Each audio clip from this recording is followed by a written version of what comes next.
Berjumpa lagi dalam permenungan kita, edisi Kamis 13 Oktober 2022, Pekan Biasa ke-28.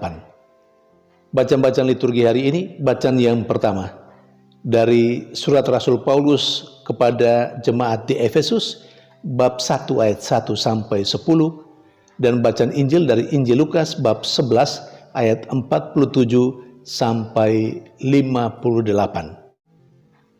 Rasul Paulus mengingatkan jemaat di Efesus dalam bacaan pertama hari ini bahwa mereka semua telah dipilih oleh Allah, telah ditentukan oleh Allah menjadi miliknya, dan mereka dituntut untuk menjadi kudus dan tak bercela di hadapan Allah.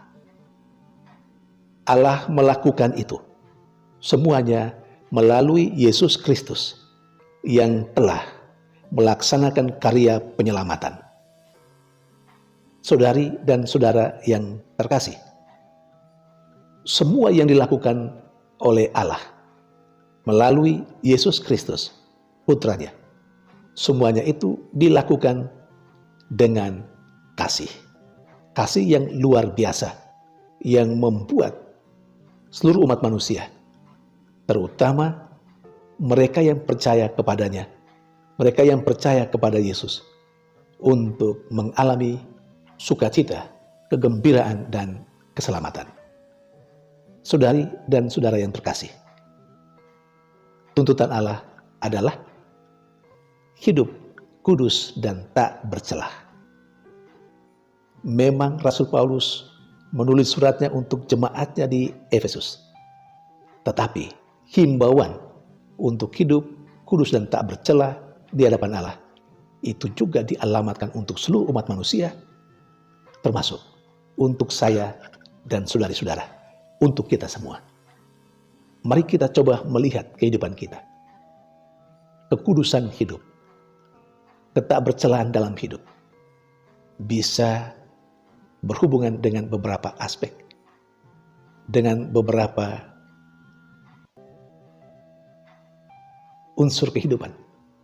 Kekudusan hidup itu bisa terungkap atau bisa tercipta dengan kekudusan tutur kata, kesucian tutur kata, kekudusan tingkah laku, kesucian tingkah laku, kekudusan pikiran, kesucian pikiran, dan lain sebagainya. Nah, kalau kita bercermin, bagaimana kehidupan kita berhadapan dengan kekudusan itu dan ketakbercelaan itu? Apakah hidup kita sungguh kudus dan tak bercela di hadapan Tuhan? Maka bagaimana tutur kata kita?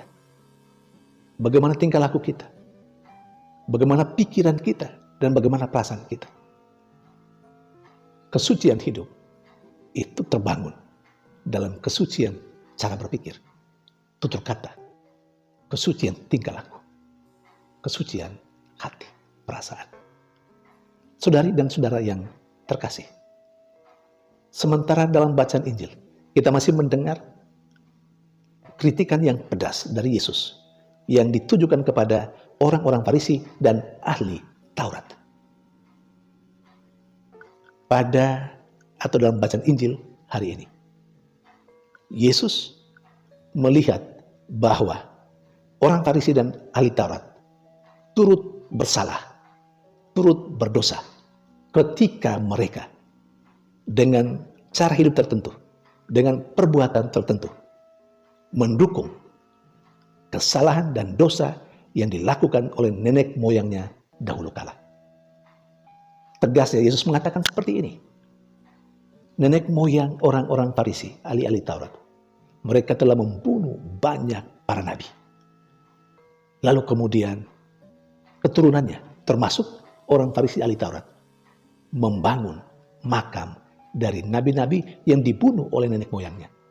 Bagi Yesus, ini adalah aksi yang membenarkan apa yang dilakukan oleh nenek moyang mereka dahulu kala. Mereka dengan cara seperti itu membenarkan kesalahan dan dosa yang dilakukan oleh nenek moyang zaman dulu, yakni membunuh para nabi. Saudari dan saudara terkasih, lalu bagaimana dengan kita? Bayangkan nenek moyang orang Farisi ahli Taurat yang melakukan itu. Tetapi pertanggungjawaban dosa dan kesalahan juga bisa terwariskan dalam diri para ahli Taurat dan orang Farisi. Nah, dengan kita pun sama. Ketika dalam keseharian kita ada begitu banyak hal yang tidak benar, hal yang tidak baik yang terjadi dalam keseharian itu. Lalu kita kemudian tidak berbuat apa-apa. Atau kita melakukan sesuatu seakan membenarkan kesalahan dan dosa yang dilakukan oleh orang-orang lain dalam lingkungan kehidupan kita. Kita sesungguhnya masuk dalam dosa dan kesalahan di dalamnya. Kita ambil bagian dalam pertanggungjawaban itu. Kita juga ikut bersalah, ikut berdosa. Karena dengan sikap hidup kita tertentu, tutur kata kita seakan membenarkan apa yang dilakukan oleh lingkungan di sekitar kita yang pada dasarnya adalah salah dan dosa. Beri contoh soal korupsi. Banyak hal bisa dihubungkan dengan korupsi. Tidak saja korupsi uang, bisa korupsi waktu, korupsi pikiran, korupsi perasaan. Seringkali orang melakukan korupsi waktu misalnya, atau orang lain melaksanakan korupsi uang, sementara kita yang lain korupsi waktu. Ya sebenarnya sama, hanya berbeda isi korupsi itu. Nah di sana kita sebenarnya ikut berdosa dan bersalah karena kita membiarkan korupsi terjadi. Sementara kita sendiri dengan cara hidup kita tertentu itu, yang adalah korupsi waktu misalnya, datang telat dan lain sebagainya, atau pulang lebih dulu, itu sebenarnya kita masuk dalam dosa dan kesalahan yang dilakukan oleh lingkungan yang ada di sekitar kita. Dan dari kita dituntut pertanggungjawaban. Saudari dan saudara terkasih, sementara pada bagian lain, Yesus juga mengatakan celakalah ahli Taurat. Kenapa? Dalam diri mereka memegang kunci pengetahuan. Ahli Taurat, ahli hukum Tuhan, ada pada mereka. Namun mereka menutup jalan orang untuk mengetahui kebenaran. Mereka pegang kunci pengetahuan tentang kebenaran. Mereka kunci, mereka tutup. Tidak mereka berikan untuk orang-orang yang mau mencari kebenaran. Di sana mereka bersalah, di sana mereka berdosa. Saudari dan saudara terkasih, kita mungkin sama seperti itu. Kita punya pengetahuan banyak. Pengetahuan tentang apa yang benar dan apa yang salah.